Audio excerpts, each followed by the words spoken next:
Thinner, leaner, stronger. I thought you recommended him. I think his name is Michael Matthews. Basically do a max of 8 to 10 reps. Is that something you would recommend for muscle building? I don't know who that dude is. For muscle building, I would rarely have you do more than maybe 5 to 8. 8 to 10 is more of like a bodybuilding style rep scheme. I'm not familiar with that dude. I could look him up, see what he's all about. But again, it depends on what you're trying to do. Like if your goal is muscle hypertrophy, that 8 to 10 range, I wouldn't do that for building muscle. Especially not if you're doing just like traditional bodybuilding stuff like bicep curls or bench press or something like that, 8 to 10 rep. You're gonna build muscle very slowly doing that. So that's a totally different thing than what we're talking about, like this complete muscle fiber exhaustion. And that's the other thing, like you gotta pick a really good weight to fail right at 10 reps, like spot on, you know, and it's the speed as well. So like if I'm bench pressing like this, right?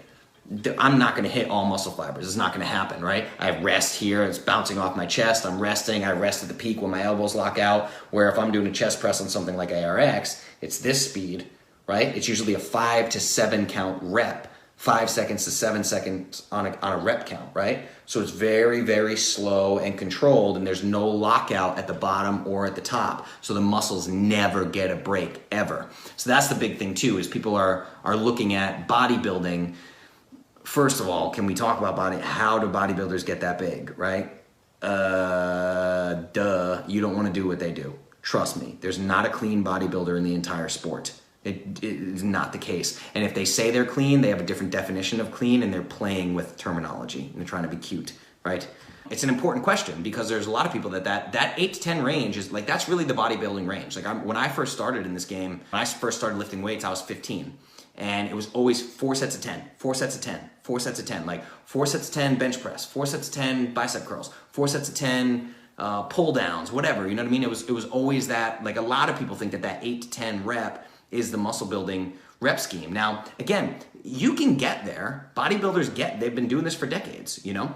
But in the same sense, if you want to hack the system is really what I'm talking about. If you want to sort of hack this in a way of how can you play on your own physiology, your own biochemistry, and make these changes happen, right? So again, like bodybuilders, these 8 to 10 rep ranges, how long is the average bodybuilder's workout? It's over 2 hours. It's easily well over 2 hours. You know what I mean? Like The Rock spends like 6 hours a day in the gym, literally, right? So their muscle fatigue is coming over the long term. I prefer to get the muscle fatigue in the short term. You see what I'm saying? So I like to hack the system.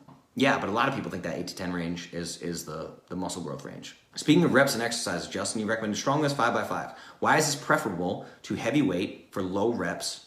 Why is it still preferable to do heavy weight for low reps rather than high volume of reps at the lower weight when trying to lean out and cut body fat? Because 5x5 is basically the best of both worlds. You can achieve muscle hypertrophy and you can also achieve tremendous strength gains. So I want you to understand, again, there's density of muscles, there's size of, like there's hypertrophy, there's muscle density, there's strength, there's hypertrophy, two different things, right? So the biggest, most jacked dude in the room is not always the strongest dude in the room. Like you see these little Olympic power lifters, they're, you know, I was talking to Rob today because he competed at the 180 pound weight class. Like Olympic lifters at 180 pounds can lift hundreds of pounds, far exceeding anything that a bodybuilder would ever do.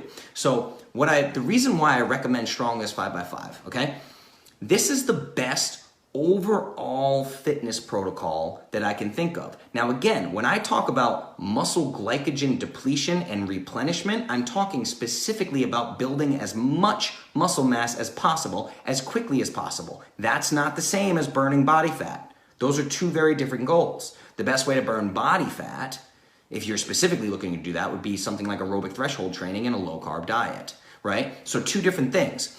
StrongLifts 5x5 is the best overall fitness protocol, particularly for somebody who's just getting started with little to no strength training, who's never done a hypertrophy training protocol, right?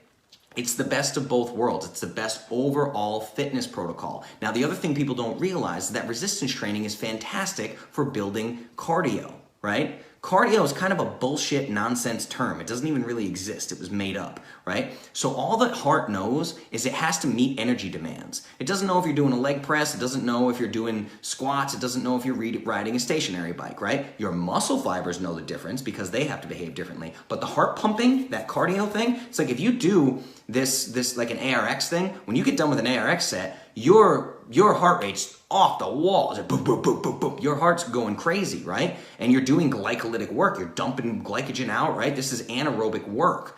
So your heart's working like crazy, right? So anyway, long story short, the reason for StrongLifts 5x5 is because I don't make blanket statements. So when I give something like fitness protocols, you'll see them categorized. Where I'm like, hey, best overall fitness is StrongLifts 5x5, or best flexibility is this yoga program, or best movement practice is like GMB elements or something like that. So you have to understand, I'm recommending StrongLifts 5x5 because it's a great starting point for just about everybody. And again, because nobody ever defines their goals. People come to me and say, hey, I want to start working out. I want to get fit. And I'm like, okay. Do StrongLifts 5x5. I'm comfortable recommending that to you. Now, if you come to me and you say, Justin, I want to gain 10 pounds of lean muscle mass as fast as possible. You're one of the people who defines their goal correctly. Now, we're going to talk about a completely different approach than StrongLifts 5x5. Does that make sense? If you want to be a fit, athletic, like let's say you want to look like I look, right? I don't want to be a big jack meathead. I like to have abs year round. I like to have biceps and pecs, right? I like all of these things aesthetically. If you are just an average everyday person and you want to get close to looking like me, do StrongLifts 5x5 and do it for a long time. Do it for 2 years straight, nothing but that, right? Maybe walk on your off days or do some aerobic threshold training. That's it. That's the consistent long-term approach to physical fitness. And it's 3 days a week. It's totally doable for anybody where you can go to a place where you have access to a barbell, right? That's why I recommend that. So if you come to me with very specific goals, the recommendation might be different, but nobody ever comes to me with very specific goals. Does that make sense?